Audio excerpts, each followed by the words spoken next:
हम लोग बायोलॉजी यानी जीव विज्ञान के चौथे नंबर चैप्टर को पढ़ रहे थे जिसका नाम है जनन। और जनन चैप्टर से संबंधित पिछले 3 वीडियो में हम आपको बहुत सारे महत्वपूर्ण प्रश्न का उत्तर ऑलरेडी बता चुके हैं जो आपके लिए बहुत ही ज़्यादा महत्वपूर्ण है।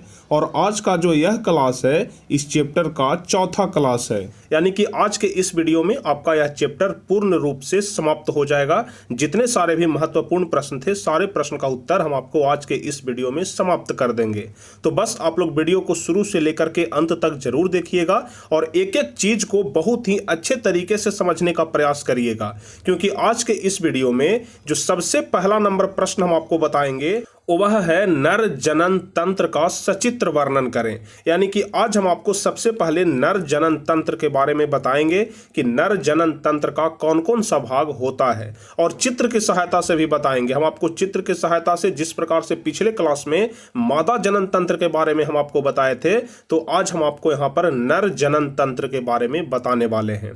तो बस आप लोग वीडियो को ध्यान से देखिएगा और शुरू से लेकर के अंत तक देखिएगा। तो चलिए बिना समय गवाए हम लोग शुरू करते हैं। लेकिन उसके पहले यदि आप लोग चैनल पर नए हैं तो चैनल को जरूर सब्सक्राइब कर लीजिएगा ताकि आगे के भी हर एक वीडियो का नोटिफिकेशन आपको मिल सके। तो चलिए हम लोग सबसे पहले समझते हैं कि नर जनन तंत्र में कौन कौन से भाग होते हैं, कौन कौन से प्रमुख अंग होते हैं। तो सबसे पहले हम लोग लिखेंगे कि नर प्रजनन तंत्र के अंतर्गत कई प्रमुख अंग शामिल होते हैं, जिसमें सबसे पहला है वृषण। तो चलिए हम लोग सबसे पहले समझते हैं कि आखिर यह वृषण क्या होता है।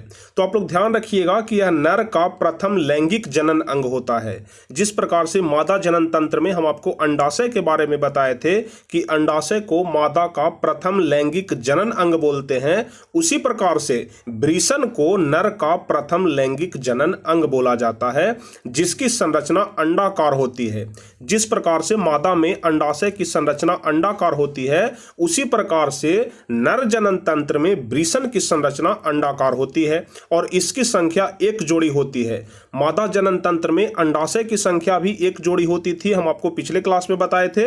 और यहाँ पर वृषण की संख्या भी 1 जोड़ी है, जो उदर गुहा के बाहर थैली नुमा संरचना में होता है।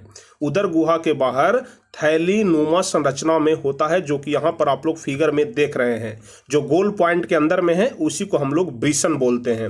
और इसका प्रमुख कार्य होता है शुक्राणु का निर्माण करना। इसका प्रमुख कार्य क्या होता है? शुक्राणु का निर्माण करना एवं टेस्टोस्टेरोन नामक हार्मोन का स्राव करना। यही जो शुक्राणु है जब मादा जनन तंत्र में जाता है और अंडाणु के साथ मिलता है तो बच्चे का निर्माण होता है। ठीक है, तो शुक्राणु और अंडाणु दोनों साथ में जाकर के मिलते हैं। और कहां पर जाकर के मिलते हैं? तो फैलोपियन नलिका से होते हुए गर्भाशय में जाकर के मिलते हैं। आप लोग ध्यान रखिएगा। तो वृषण के बारे में आप लोग समझ गए होंगे कि वृषण नर प्रजनन तंत्र का एक बहुत ही महत्वपूर्ण भाग होता है और प्रथम लैंगिक जनन अंग होता है, जिसकी संरचना अंडाकार होती है। ठीक है, जिसकी संरचना अंडाकार होती है और इसकी संख्या 1 जोड़ी होती है, जो उदर गुहा के बाहर थैली नुमा संरचना में होता है। और इसका प्रमुख कार्य शुक्राणु का निर्माण करना एवं टेस्टोस्टेरोन नामक हार्मोन का स्राव करना। तो यदि आपसे पूछा जाएगा कि नर में वृषण से कौन सा हार्मोन स्रावित होता है, तो आपको बताना है कि टेस्टोस्टेरोन नामक हार्मोन स्रावित होता है। चलिए, तो पहला भाग तो आप लोग समझ गए। उसके बाद नर जनन तंत्र का दूसरा भाग होता है अधिवृषण। अधिवृषण आप लोग ध्यान रखिएगा। अधिवृषण क्या होता है जिसके बारे में पहले आप लोग समझिए। लेकिन अधिवृषण समझने के पहले फिर से आप लोग वृषण पर चलिए। वृषण में हम आपको क्या बताए थे कि शुक्राणु का निर्माण होता है, लेकिन जो यह शुक्राणु का निर्माण होता है यह जाकर के जमा कहां पर होता है? तो यही अधिवृषण में जाकर के जमा होता है। यानी कि वृषण का काम है कि शुक्राणु का निर्माण करना और अधिवृषण का काम है कि जो शुक्राणु का निर्माण हुआ उसको जमा कर करके रखना, यानी कि संग्रह करना। तो वृषण का काम और अधिवृषण का काम आप लोग भली भांति समझ गए होंगे। वृषण में हम आपको बताए कि शुक्राणु का निर्माण करना और अधिवृषण शुक्राणु के संग्रह वाले स्थान को ही अधिवृषण कहा जाता है, यानी कि अधिवृषण में ही शुक्राणु को जमा किया जाता है। अब उसके बाद तीसरा भाग होता है जिसका नाम है सीसन। ध्यान रखिएगा, तीसरा भाग जिसका नाम है शिश्न, जिसको कि अंग्रेजी में पेनिस भी बोलते हैं, जो कि चित्र में आप लोग यहाँ पर देख रहे हैं। यह जो बनावट है इसके सबसे अगले भाग को ही हम लोग क्या बोलते हैं, पेनिस बोलते हैं, यानी कि शिश्न बोलते हैं। चलिए, इसकी संरचना मांसल होती है, यानी कि मांस का बना होता है, जो हर्षण उत्तक का बना होता है। ध्यान रखिएगा, और इसके सहारे ही मादा के योनि हिस्सा में शुक्राणु को पहुंचाया जाता है। यानी कि यह जो शिश्न वाला भाग आप लोग देख रहे हैं यहाँ पर फिगर में, इसी के सहारे मादा के योनि वाले हिस्सा में शुक्राणु को पहुंचाया जाता है, और इसी के सहारे जब शुक्राणु मादा के योनि में जाता है तो वहां पर जाकर के अंडाणु से मिलता है, और दोनों यानी कि शुक्राणु और अंडाणु दोनों मिल करके ही बच्चे का निर्माण करते हैं। तो उम्मीद करते हैं कि शिश्न के बारे में आप लोग समझ गए होंगे, और शिश्न का प्रमुख काम होता है कि मादा के योनि वाले हिस्सा में पहुंच करके शुक्राणु को पहुंचाना। ठीक है, तो उम्मीद करते हैं कि शिश्न यानी कि पेनिस के बारे में आप लोग समझ गए। अब उसके बाद चौथा होता है शुक्राशय। ध्यान रखिएगा, चौथा होता है शुक्राशय, और यह चिपचिपा पदार्थ को स्रावित करता है। मानव के वृषण से एक चिपचिपा पदार्थ स्रावित होता है, और इसको स्रावित कौन करता है, तो शुक्राशय ही करता है। ध्यान रखिएगा, तो शुक्राशय का प्रमुख कार्य हो जाएगा कि चिपचिपा पदार्थ को स्रावित करना। और उसके बाद पांचवा होता है शुक्रवाहिका नली, यानी कह रहा है कि वृषण और अधिवृषण को जोड़ने वाली नलिका को शुक्रवाहिका नली कहते हैं। जैसे अभी हम आपको बताए कि जो शुक्राणु होता है यह वृषण में और अधिवृषण में जाकर के जमा होता है। जैसे वृषण में इसका निर्माण होता है और अधिवृषण में जाकर के बनता है, लेकिन अधिवृषण से पेनिस तक आने के लिए एक नली का होना बहुत ज्यादा जरूरी है। तो यही जो नली हो गया, इसको हम लोग क्या बोलते हैं, शुक्रवाहिका नली बोलते हैं। और जो शुक्राणु होता है इसी नली से होते हुए बाहर निकलता है। तो उम्मीद करते हैं कि इसके बारे में भी आप लोग भली भांति समझ गए होंगे। तो नर जनन तंत्र में मुख्य रूप से 5 भाग हम आपको बताए, जिसमें सबसे पहला बताए वृषण, और वृषण का काम होता है शुक्राणु का निर्माण करना। उसके बाद दूसरा होता है अधिवृषण, अधिवृषण का काम होता है कि शुक्राणु को संग्रह करना।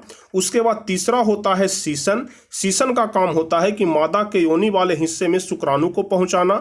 उसके बाद चौथा होता है शुक्राशय, और शुक्राशय का काम होता है कि चिपचिपा पदार्थ को बाहर निकालना, यानी कि चिपचिपा पदार्थ स्रावित करना।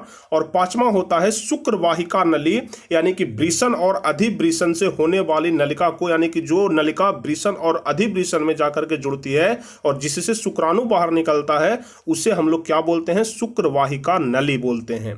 तो उम्मीद करते हैं कि नर जनन तंत्र के बारे में भी आप लोग भली भांति समझ गए होंगे। तो अब आप लोग यहाँ पर ध्यान से समझिए, हम आपको चित्र की सहायता से बताते हैं कि पुरुष जनन तंत्र में कौन कौन से भाग होते हैं। यहाँ पर आप लोग ध्यान से देखिए, पूरा का पूरा नाम लिखा हुआ है, पूरे अच्छे तरीके से यहाँ पर विस्तार से बताया गया है कि कहाँ पर कौन सा भाग है। यहाँ पर आप लोग इस प्रकार से जो भाग देख रहे हैं, इसको हम लोग क्या बोलते हैं, इसको मूत्र नली बोलते हैं या फिर सीसन बोलते हैं। जिसमें सबसे ऊपर वाला जो भाग होता है, यानी कि जो यह वाला भाग है, इसको सीसन बोलते हैं। और जो अंदर वाला एक नली देख रहे हैं, इसको हम लोग मूत्र नली बोलते हैं। यानी कि जो मूत्र होता है इसी नली के सहारे होते हुए हमारे शरीर से बाहर निकलता है।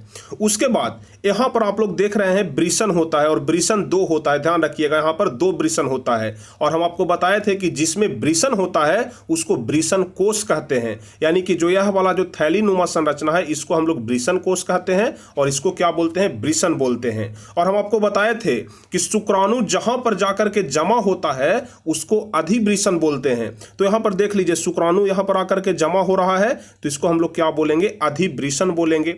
तो कुल मिलाकर के इतना ही आप लोग ध्यान रखिएगा कि वृषण कोश कहाँ है, वृषण कहाँ है, अधिवृषण कहाँ है, मूत्र नली कहाँ है और सीसन कहाँ है। अब चलिए हम आपको कुछ और ज्यादा फोटो के साथ बताते हैं कि अब आपको यहाँ पर यह वाला फोटो देखना है, और इससे आपको और अच्छे तरीके से समझ में आ जाएगा। जैसे जो यहाँ पर आगे वाला जो भाग होता है, इसको हम लोग सीसन बोलते हैं। ध्यान से आप लोग समझिएगा, जो आगे वाला भाग है यहाँ पर, यहाँ से लेकर के यहाँ वाला भाग, इसको हम लोग क्या बोलते हैं, सीसन बोलते हैं। और मूत्र नली आप लोग देख रहे हैं कि यहाँ पर जो आया है मूत्र नली है, इस प्रकार से आप लोग देख रहे हैं। यहाँ पर इसको क्या बोलते हैं, मूत्र नली या फिर मूत्र मार्ग बोलते हैं। अधिवृषण कहाँ पर है, तो यहाँ पर जो आप यह वाला भाग देख रहे हैं यह अधिवृषण हो जाएगा, मूत्र मार्ग यहाँ पर हो जाएगा, और यहाँ पर क्या हो जाएगा, शुक्रवाहिनी हो जाएगा, मतलब जिससे शुक्राणु जाता है उसको हम लोग शुक्रवाहिनी बोलते हैं। तो यहाँ पर आप लोग चित्र की सहायता से भी आप लोग यहाँ पर समझ सकते हैं। तो उम्मीद करते हैं कि पुरुष जनन तंत्र के बारे में अब आप लोग अच्छे तरीके से समझ गए होंगे। यदि पुरुष जनन तंत्र का चित्र बनाने के लिए आ जाता है तो आप लोग कुछ इस प्रकार से बनाएंगे। अभी हम आपको बताए थे कि दो वृषण होता है, जिसमें एक वृषण देख रहे हैं कि यह वाला है और दूसरा वृषण यह वाला है। तो कुल मिलाकर के इसी प्रकार से मानव जनन तंत्र का यानी कि नर जनन तंत्र का चित्र बनता है। तो यदि आपसे परीक्षा में पूछा जाता है तो आप लोग अब बड़े आराम से बना लेंगे। तो अब हम उम्मीद करते हैं कि आप लोग मादा जनन तंत्र और पुरुष जनन तंत्र के बारे में बहुत ही अच्छे तरीके से समझ गए होंगे। पिछले क्लास में हम आपको मादा जनन तंत्र के बारे में बताए थे और इस क्लास में हम आपको नर जनन तंत्र के बारे में बताए, वो भी सचित्र वर्णन करके, यानी कि चित्र के साथ वर्णन करके। तो उम्मीद करते हैं कि यहां तक किसी प्रकार का कोई दिक्कत नहीं होगा। अब चलिए हम लोग अगला प्रश्न देखते हैं, जो कि बहुत ही ज्यादा महत्वपूर्ण प्रश्न है कि जनन स्वास्थ्य क्या है, इसके प्रमुख पहलुओं को लिखें। ध्यान से आप लोग समझिएगा, कह रहा है कि जनन स्वास्थ्य क्या है। तो चलिए हम आपको जनन स्वास्थ्य के बारे में बताते हैं। जनन स्वास्थ्य कहने का मतलब होता है कि जो हमारे समाज में किशोर और किशोरियां हैं, यानी कि जो युवा वर्ग के लोग हैं जो अभी किशोरा अवस्था में प्रवेश किए हैं, उनको जनन के बारे में जानकारी देना कि यौन संबंध बनाने से क्या फायदा होता है, क्या नुकसान होता है, इससे कौन से बीमारी हो सकते हैं, इससे कैसे बचना चाहिए, इस प्रकार का शिक्षा देना अनिवार्य होता है और इसी को हम लोग बोलते हैं जनन स्वास्थ्य। तो सबसे पहले आप लोग इसके बारे में समझिए। कह रहा है कि जनन स्वास्थ्य का तात्पर्य उन सभी पहलुओं से है जिसमें शारीरिक, भावनात्मक एवं सामाजिक स्वास्थ्य जुड़ा होता है, जिसे जनन स्वास्थ्य कहा जाता है। और जनन स्वास्थ्य के प्रमुख पहलू निम्नलिखित हैं, जिसमें सबसे पहला है कि सभी विद्यालयों में यौन शिक्षा देना चाहिए। यानी कि जितने सारे भी हमारे देश में विद्यालय हैं, सभी विद्यालय में यौन शिक्षा देना चाहिए, यानी कि यौन संबंध के बारे में उनको जरूर जानकारी देना चाहिए। बहुत ही ज़्यादा अनिवार्य है, यह हमारे जीवन का एक अहम हिस्सा है। उसके बाद दूसरा कह रहा है कि किशोर और किशोरी वर्ग को यौन संबंध एवं यौन संचारित रोग के बारे में जानकारी देना चाहिए। यानी कि हमारे समाज में जितने सारे भी किशोर हैं और किशोरी वर्ग के लोग हैं, उनको यौन संबंध के बारे में बताना चाहिए और यौन संबंध बनाने से कौन सा यौन संचारित रोग होता है, इसके बारे में भी बताना चाहिए। ऐसे आप लोग HIV एड्स के बारे में जानते होंगे कि यौन संबंध बनाने से एड्स जैसे खतरनाक बीमारी का सामना करना पड़ता है। तो उम्मीद करते हैं कि 2 पॉइंट आप लोग समझ गए। उसके बाद तीसरा होता है मादा भ्रूण हत्या पर रोक। कभी कभी आप लोग जानते होंगे कि यदि गर्भ में लड़की होती है तो उसे गर्भ में ही मार दिया जाता है, यानी कि भ्रूण हत्या कर दिया जाता है। ठीक है, यदि गर्भ में लड़की है तो उसे गर्भ में ही मार दिया जाता है, इसी को भ्रूण हत्या बोलते हैं। तो इस पर रोकथाम करना चाहिए, हालांकि अब बहुत ज्यादा इस पर रोकथाम लग भी चुका है। उसके बाद चौथा है लिंग जांच पर प्रतिबंध, यानी कि जन्म के पहले ही शिशु की लिंग जांच करवा लेना एक कानूनन अपराध है। अब यह अपराध हो गया है, लेकिन पहले अपराध नहीं था, इसलिए बोला जा रहा है कि लिंग जांच पर प्रतिबंध, यानी कि गर्भ में ही जो शिशु का लिंग जांच करा लिया जाता है, इस पर प्रतिबंध लगना चाहिए। और उसके बाद पांचवा है कि खासकर किशोर और किशोरी वर्ग को HIV एड्स के बारे में जानकारी देना चाहिए कि HIV एड्स क्या होता है, कितना खतरनाक होता है, यह कैसे होता है और कैसे इससे बचना चाहिए, तो इसके बारे में जानकारी देना चाहिए। तो इन्हीं सभी चीजें के बारे में जानकारी देना ही क्या कहलाता है, जनन स्वास्थ्य कहलाता है। यानी कि जितने सारे भी यौन संबंधी बातें होती है, यौन संबंधी रोग होती है, इसी के बारे में जानकारी देना जनन स्वास्थ्य कहलाता है। तो उम्मीद करते हैं कि इसके बारे में आप लोग समझ गए होंगे। 5 पॉइंट हम आपको बताए। सबसे पहला यौन शिक्षा देना, किशोर और किशोरी वर्ग को यौन संबंध और यौन संचारित रोग के बारे में बताना, मादा भ्रूण हत्या पर रोक, लिंग जांच पर प्रतिबंध और किशोर और किशोरी वर्ग को HIV एड्स के बारे में जानकारी देना। तो यह वाला प्रश्न तो आप लोग समझ गए, बहुत ही ज्यादा महत्वपूर्ण प्रश्न था। लेकिन उससे भी ज्यादा महत्वपूर्ण प्रश्न यह है कि जनसंख्या नियंत्रण के प्रमुख विधियों का वर्णन करें, यानी कि वह कौन कौन से विधि हैं जिस विधि का उपयोग करके जनसंख्या पर नियंत्रण किया जा सकता है। तो चलिए हम लोग इसको समझते हैं। VVI क्वेश्चन है, यानी कि बहुत ही ज्यादा महत्वपूर्ण प्रश्न है। तो तो कह रहा है कि जनसंख्या नियंत्रण के प्रमुख विधि निम्नलिखित हैं, जिसमें पहला है रासायनिक विधि। ध्यान रखिएगा, पहला है रासायनिक विधि। और रासायनिक विधि में क्या होता है कि मादा के ग्रीवा भाग पर, यानी कि योनि में जो छिद्र होता है उस छिद्र वाले भाग पर, ग्रीवा भाग पर क्या किया जाता है कि एक केमिकल लगा दिया जाता है जिसका काम होता है शुक्राणु को नष्ट करना। यानी कि जब वहां पर केमिकल लग जाता है तो वह सारे शुक्राणु को मार देता है, और जब शुक्राणु ही मर जाएगा, जब शुक्राणु अंडाणु से ही नहीं मिलेगा तो फिर बच्चा पैदा नहीं हो सकता है। तो इसलिए जो सबसे पहला विधि है रासायनिक विधि, आप लोग ध्यान रखिएगा। इस विधि के तहत स्पर्मिसाइडल नामक रसायन का प्रयोग मादा के ग्रीवा भाग पर किया जाता है, जिससे शुक्राणु नष्ट हो जाता है, जिसका उदाहरण हो जाएगा मिरेना क्रीम। उसके बाद हो जाएगा एक जेली आता है प्राणीम जेली, ध्यान रखिएगा। चलिए, उसके बाद दूसरा होता है हार्मोनल विधि। दूसरा क्या है? हार्मोनल विधि। कह रहा है कि इस विधि में हार्मोन को आपस में मिला करके गोलियां तैयार किया जाता है जो गर्भ निरोधक का कार्य करता है। जैसे अभी दुकानदार के पास जाएंगे, जो मेडिकल दुकान होता है, तो वहां पर बहुत सारे गर्भ निरोधक गोली मिलते हैं, जिससे कि अगर यौन संबंध बनाया भी जाए तो गर्भधारण नहीं होता है। तो यह भी एक तरीका हो सकता है जनसंख्या पर नियंत्रण करने का। इसमें क्या होता है कि गर्भ निरोधक गोली को बनाया जाता है और गर्भ निरोधक गोली को दिया जाता है, जैसे माला डी, माला एन, सहेली, इस प्रकार से गोली का नाम है। तो यह हार्मोनल विधि होता है, इसको आप लोग ध्यान रखिएगा। उसके बाद तीसरा है सर्जिकल विधि। इस विधि के तहत पुरुष को नसबंदी कर दिया जाता है। नसबंदी कहने का मतलब होता है कि जिस रास्ते से होकर के शुक्राणु आता है उसी रास्ते को बंद कर दिया जाता है। जैसे हम आपको क्या बताए थे, किस रास्ते से होकर के शुक्राणु आता है? शुक्रवाहिनी से होकर के आता है। तो शुक्रवाहिनी को बीच से ही बंद कर दिया जाता है, जिसको हम लोग बोलते हैं नसबंदी। ध्यान रखिएगा, जिसे वैसाक्टोमी भी कहते हैं। इसमें पुरुष के शुक्रवाहिका नली को काट करके बांध दिया जाता है, यानी कि जो सीधा नली होता है इसको बीच से एक गिरह दे दिया जाता है और बीच से ही बांध दिया जाता है, ताकि इससे शुक्राणु प्रवेश न कर सके। उसी प्रकार से स्त्रियों के नसबंदी को ट्यूबक्टोमी कहा जाता है, जिसमें फैलोपियन नलिका को काट करके धागा से बांध दिया जाता है। यानी कि पुरुष में कैसे नसबंदी होता है इसके बारे में हम आपको बताएं कि शुक्रवाहिका को काट करके बांध दिया जाता है, लेकिन स्त्रियों में नसबंदी कैसे होता है तो फैलोपियन नलिका को काट करके बांध दिया जाता है। क्योंकि आप लोग जानते होंगे कि जो शुक्राणु होता है वह फैलोपियन नलिका से होते हुए ही जाता है गर्भाशय में, और जब बीच से फैलोपियन नलिका को ही बांध दिया जाएगा तो फिर हमारा शुक्राणु गर्भ में नहीं जा सकेगा, और इस प्रकार से जनसंख्या पर नियंत्रण किया जा सकता है। तो यह तीसरा विधि है सर्जिकल विधि। उसके बाद एक विधि और है, चौथा विधि, जिसके बारे में भी आप लोग ध्यान रखिएगा, यांत्रिक विधि। यांत्रिक विधि में कह रहा है कि आज के वर्तमान समय में स्त्री और पुरुष के लिए अलग अलग वैज्ञानिक तरीके से अंडाणु निषेचन को रोकने के लिए उपाय किया गया है, जिसमें पुरुषों के बाजार में कंडोम उपलब्ध हैं। यह एक प्रकार की रबर की प्लास्टिक होती है जिसे नर के शिश्न भाग में लगाया जाता है, जबकि मादा के लिए कॉपर टी उपलब्ध है जो निषेचन क्रिया को रोकने का कार्य करती है। यानी कि चौथा में यांत्रिक विधि है, और यांत्रिक विधि में बता रहा है कि यौन संबंध बनाया जाए तो कंडोम का इस्तेमाल किया जाए। बाजार में बहुत सारे कंडोम मिलते हैं जिसका इस्तेमाल किया जाए। कंडोम क्या होता है तो एक रबर की प्लास्टिक होती है जिसे नर के शिश्न भाग पर लगाया जाता है। नर का शिश्न भाग किसको बोलते हैं हम आपको ऑलरेडी बता चुके हैं। तो नर के शिश्न भाग पर कंडोम को लगाया जाता है, जिससे क्या होता है कि जो शुक्राणु होता है वह मादा के अंडाणु से नहीं मिल पाता है, यानी कि मादा के फैलोपियन नलिका में नहीं जा पाता है, और उससे क्या होता है कि गर्भधारण नहीं हो पाता है, और इससे भी जनसंख्या नियंत्रण किया जा सकता है। तो पुरुषों के लिए तो कंडोम होता है, लेकिन महिलाओं के लिए कॉपर टी होता है। ध्यान रखिएगा, कॉपर टी की सहायता से भी मादा जो है वह गर्भधारण नहीं करती है, और यह भी रोकथाम का एक बहुत ही बढ़िया उपाय है।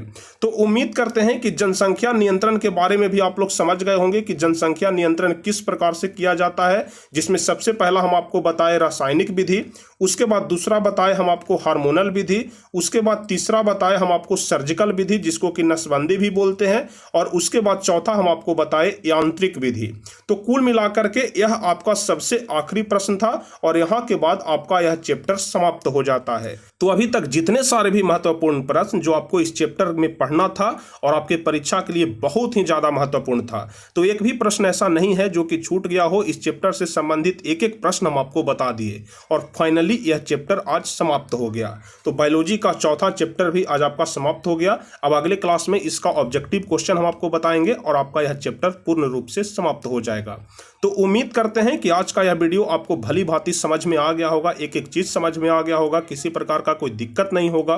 तो यदि आप लोगों को एक एक चीज अच्छे तरीके से समझ में आ गया हो तो आप लोग जल्दी से इस वीडियो को लाइक कर दीजिए और कमेंट में जरूर बताइएगा कि आपको क्लास कैसा लगा, क्योंकि आप लोग कमेंट नहीं करते हैं और जब कमेंट नहीं करते हैं तो हमें अंदर से मोटिवेशन नहीं मिल पाता है। इसलिए आप लोग जम करके कमेंट करिए, अपना 1 मिनट दीजिए और वहां पर आप लोग जा करके कमेंट बॉक्स में एक बढ़िया सा कमेंट करिए ताकि हमें उससे पढ़ करके मोटिवेशन मिले। और जो भी स्टूडेंट अभी तक लाइक नहीं किए हैं तो जल्दी से लाइक कर दीजिए, जल्दी से शेयर कर दीजिए, और जो भी स्टूडेंट चैनल को सब्सक्राइब नहीं किए हैं तो जल्दी से चैनल को सब्सक्राइब कर दीजिए ताकि आगे के भी हर एक वीडियो का नोटिफिकेशन आपको मिल सके।